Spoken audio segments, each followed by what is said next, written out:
बहुत समय पहले की बात है। गौतम बुद्ध अपने शिष्यों के साथ एक गांव में भ्रमण कर रहे थे। वह गांव समृद्ध और शांतिपूर्ण था, लेकिन वहां के लोग अत्यंत अहंकारी और स्वार्थी थे। वे अपना अधिकांश समय संपत्ति इकट्ठा करने में लगाते थे और दूसरों की परवाह नहीं करते थे। उनके जीवन में दया, करुणा और शांति का कोई भाव नहीं था, सबका अभाव था। जब बुद्ध अपने शिष्यों के साथ उस गांव में पहुंचे तो गांव वासियों ने उन्हें इग्नोर कर दिया। ना तो किसी ने पानी का निवेदन किया, ना ही भोजन का। बुद्ध और उनके शिष्य बिना किसी शिकायत के उस गांव में ठहरे। बुद्ध ने अपने शिष्यों से कहा, मन की मनोवृत्ति और शक्ति से बड़ा कुछ नहीं होता है। यदि हमें इसे समझ ले तो हमें दूसरों की अवहेलना या तिरस्कार का कोई कष्ट नहीं होगा। शिष्य असमंजस में थे। उन्होंने सोचा, गुरु इस गांव में इतने निरादर के बावजूद शांत कैसे है? उन्होंने बुद्ध से पूछा, भगवान, जब लोग आपका सम्मान नहीं करते और अपमान करते हैं, फिर भी आप इतने शांत कैसे रह सकते?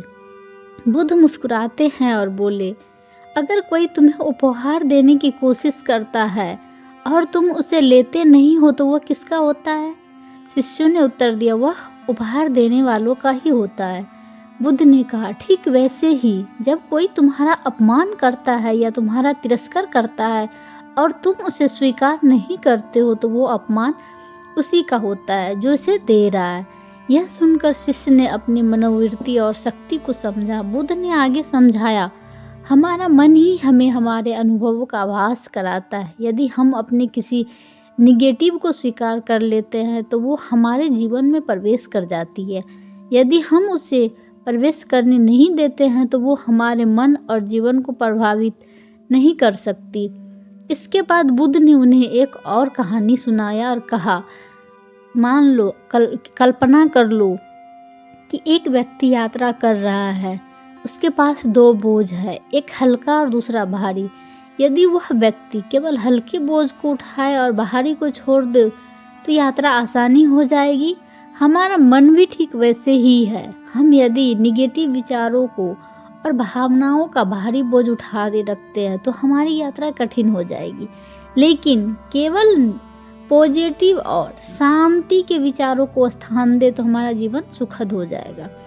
शिष्य इस चीज से प्रभावित हुए। उन्होंने समझ लिया कि मन की शांति और मनोवृत्ति हमारे जीवन की दिशा को निर्धारित करती है। बुद्ध ने उन्हें यह भी सिखाया कि किसी भी परिस्थिति में हमारे पास यह अनुभव होता है कि हम उसे जैसे देखेंगे और वैसे ही प्रतिक्रिया देंगे। गांव के लोग बुद्ध और उनके शिष्यों का निरादर करते रहे, लेकिन बुद्ध ने उसकी निगेटिविटी को अपने मन पर हावी होने नहीं दिया। शिष्य धीरे धीरे समझ गए कि किसी की मनोवृत्ति और उसे सुख दुख के बीच फर्क करना सिखाती है। एक दिन गांव का एक धनी व्यक्ति जो बहुत स्वार्थी और क्रोधी था बुद्ध के पास आता है और वह बुद्ध से बहुत नाराज हो गया क्योंकि कुछ नौकर उनके जो थे बुद्ध के पास सुनने के बाद उसे छोड़ के चले गए थे। धनी व्यक्ति ने बुद्ध से अपशब्द कहे और उन्हें गांव छोड़ने के लिए कहा। बुद्ध शांत रहे और उन्होंने कोई उत्तर नहीं दिया। इससे धनी व्यक्ति और भी क्रोधित हो गया। उसने बुद्ध से कहा, तुम सुनते क्यों नहीं हो? मैं तुम्हें यह गांव छोड़ने का आदेश दे रहा हूँ। बुद्ध ने बड़ी प्यार से और शांत स्वभाव से उत्तर दिया कि यदि कोई व्यक्ति किसी अपशब्द कहता है और व्यक्ति लेता ही ना हो तो उन शब्दों का क्या होता है? धनी व्यक्ति ने फिर कहा, वो तो उसी के पास रह जाता है जिन्होंने कहा है। फिर बुद्ध ने मुस्कुराते हुए कहा, ठीक वैसे ही मैं तुम्हारे अपशब्दों को स्वीकार नहीं कर रहा हूँ, इसलिए ये तुम्हारे पास ही है। धनी व्यक्ति आश्चर्य में पड़ गया। वह समझ गया कि उसके अपशब्दों और क्रोध का कोई दूसरा असर नहीं पड़ने वाला बुद्ध पर, और उससे अब यह अफसोस हुआ कि बुद्ध कितने शांत और धैर्यवान है। उसने बुद्ध से क्षमा मांगी और कहा, मैंने बहुत बड़ी गलती कर दी। आपने मुझे यह सिखाया कि क्रोध और नकारात्मकता का कोई मूल्य नहीं है। बुद्ध ने उत्तर दिया, मनुष्य की सबसे बड़ी संपत्ति उसका मन है। यदि हम अपने मन को नियंत्रित कर ले और सही दिशा में लगाए तो हम किसी भी परिस्थिति में शांत और संतुलन प्राप्त कर सकते हैं। धनी व्यक्ति ने बुद्ध के चरणों में प्रणाम किया और जीवन में और सकारात्मक बदलाव करने का प्रण लिया। धनी व्यक्ति का मन परिवर्तन हो चुका था। उसने बुद्ध से अनुरोध किया कि वे उसके घर में आए और भोजन ग्रहण करे। बुद्ध ने उसके आमंत्रण को स्वीकार कर लिया। यह देखकर गांव के अन्य लोग भी बुद्ध के पास आए और उनसे माफ़ी मांगी। उन्होंने बुद्ध से प्रार्थना की कि उन्हें जीवन के सही मार्ग पर चलने की शिक्षा दे। बुद्ध ने समझाया कि जीवन सबसे महत्वपूर्ण चीज़ करुणा और परोपकार है।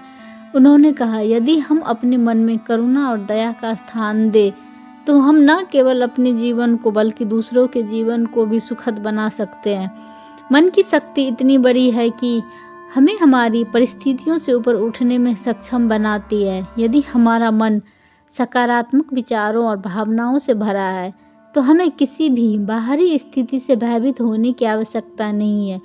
गांव के लोग इस बात को समझ गए। उन्होंने यह तय किया कि अब से वे अपने जीवन में करुणा, दया और परोपकार का पालन करेंगे। उन्होंने बुद्ध से रिक्वेस्ट किया कि वे उन्हें शिक्षा दे ताकि सही मार्ग पर चल सके।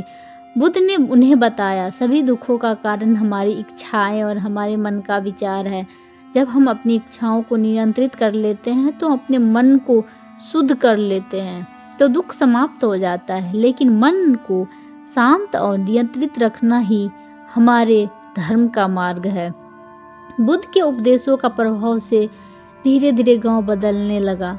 लोग दूसरों की मदद करने लगे, अपने अहंकार को त्यागने लगे और करुणा को अपने जीवन का हिस्सा बनाने लगे। उन्होंने यह समझ लिया था कि जीवन में सही मनोवृत्ति ही सबसे महत्वपूर्ण चीज़ है। यदि हमारा दृष्टिकोण सही है तो हम किसी भी सिचुएशन में संतुलन और शांति प्राप्त कर सकते हैं। बुद्ध ने गांव को लोगों को यह भी सिखाया कि विकास एक निरंतर प्रक्रिया है। यह एक दिन में नहीं होता बल्कि इसके लिए धैर्य और अभ्यास की आवश्यकता होती है। उन्होंने कहा, हर दिन अपने मन का निरीक्षण करो, जिसमें निगेटिविटी हो उसे पहचानो और उसे हटाओ।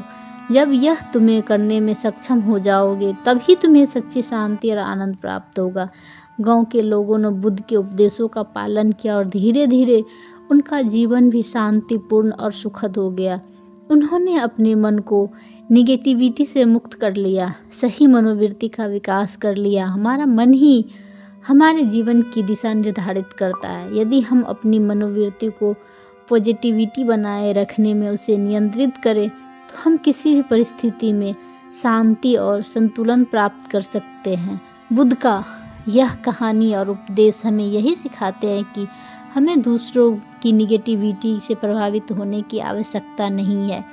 सही दृष्टिकोण और धैर्य के साथ हम हर चुनौती का सामना कर सकते हैं और एक आनंदमय और सुखद जीवन जी सकते हैं।